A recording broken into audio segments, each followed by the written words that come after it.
So that day, my brother was visiting because he lived with us. He was visiting my grandparents at their Bay House, so he was gone the weekend. Paul had to cover a game, a tournament or something in Richmond, but kept saying, when I get back, we'll hang out, let's watch a movie. The movie is called The Proposal. It has Ryan Reynolds in it, who's a hunk. So I love it, and he knew I loved it.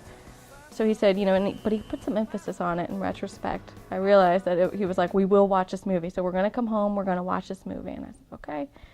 So he gets home in a rush, and it's about 6, I would have to say, at this point. And I've been waiting for him all day. I didn't really think anything of it, so it was just kind of like, okay, I guess you want to spend some time with me, and sure. So he turns on the movie, and we're sitting on the couch in our living room. The dogs are there. And I remember noticing that Allie wouldn't leave him alone. She was messing with him, and he needed her attention, or his attention for her. And I was laying on his chest, and I remember telling him, I was like, hey man, your heart's beating really loud. And he said, yeah, I'm built like an ox. Without thinking, as quickly as possible, he said that, and I was like, okay, I guess you are. But I started to notice he seemed a little weird, right? Something was different. So we're just watching the movie. Allie was acting strange, but it was, one of my favorite movies, so I was really excited. So I convinced her to, let's watch this movie. And probably about 15 minutes in, it goes to static on the TV, and we're sitting on the couch. And I'm like, oh, what's going on here? We must have got a bum copy of stat. And it's old 1950s static that doesn't happen anymore. And it goes fuzzy screen. Staticky, and I remember looking at him like, what did you do? Can you please, hello? And he was looking at me like, what? Look, and he points up to the screen, and there on the TV is our pictures flashing of us. And then I'm going, oh no, right? I'm really thinking, oh boy, what is this? I get really nervous, and he comes on the screen.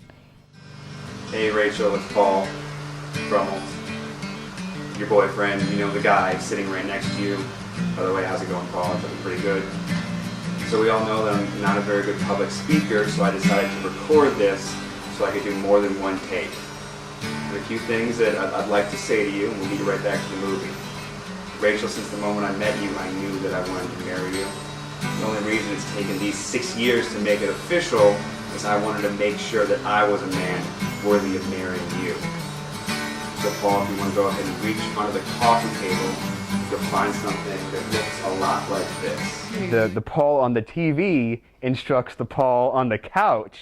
We kind of communicate with each other. Actually, in earlier versions, we had a whole routine where the Paul on the TV said, "Hey Paul, you're looking good," and then Paul, "Hey Paul, what's going?" We were, but I decided, that's a little too much. But the Paul on the screen does instruct the Paul on the couch to now go ahead and pull out, reach under the coffee table. I reach out, and she, my goodness, one thing about girls is they cry when they get proposed to.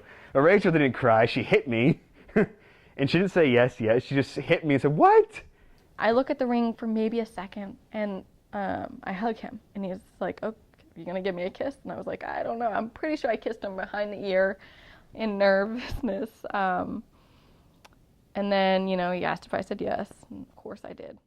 Why don't I just videotape it? Why don't I just, get it right? And it took an hour. It's a 15-second clip, and it took an hour, and there's plenty of outtakes from me trying to I typed up my whole speech. I typed up, here's what I want to say, and at first I was reading it from cue cards, and by a half an hour in I had it memorized.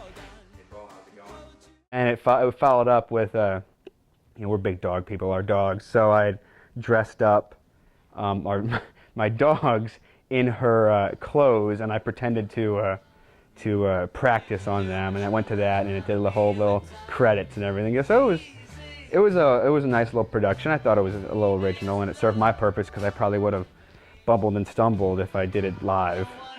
I met Paul, I saw him first in 2nd grade. He used to ride his bike down my street to his best friend's house, Mike's, and I used to watch him out my window, and I thought he was pretty cute. I had a little crush on him. Once people see Paul, they just can't get Paul out of their head. But I guess she was either her brother or stepbrother kind of said, well, you should say something. So she wrote up a note and put it in the mailbox. And my parents don't remember it. We put it in his mailbox, and then my stepbrother said that wasn't good. And so we had to knock on the door, and the mom answered, Jerry, and I gave it to her.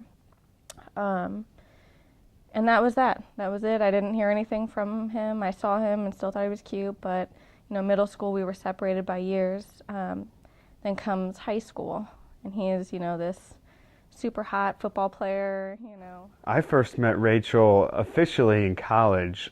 We went to the same high school. I was a big shot, so I didn't really know her. She was 2 years younger. I knew of her. One of my friends dated her best friend in high school. So I knew there was a girl named Rachel that may or may not like me, and I kind of filed that into the back of my head and just kept it there.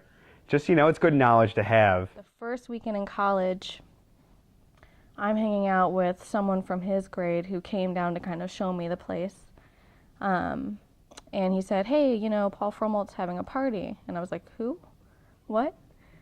And I didn't know he went to CNU, so that just worked out kind of oddly. So we went over, and normally I'm pretty shy, so I wouldn't kind of make that leap, but I was like, let's see how this is going. I'm in college, new person.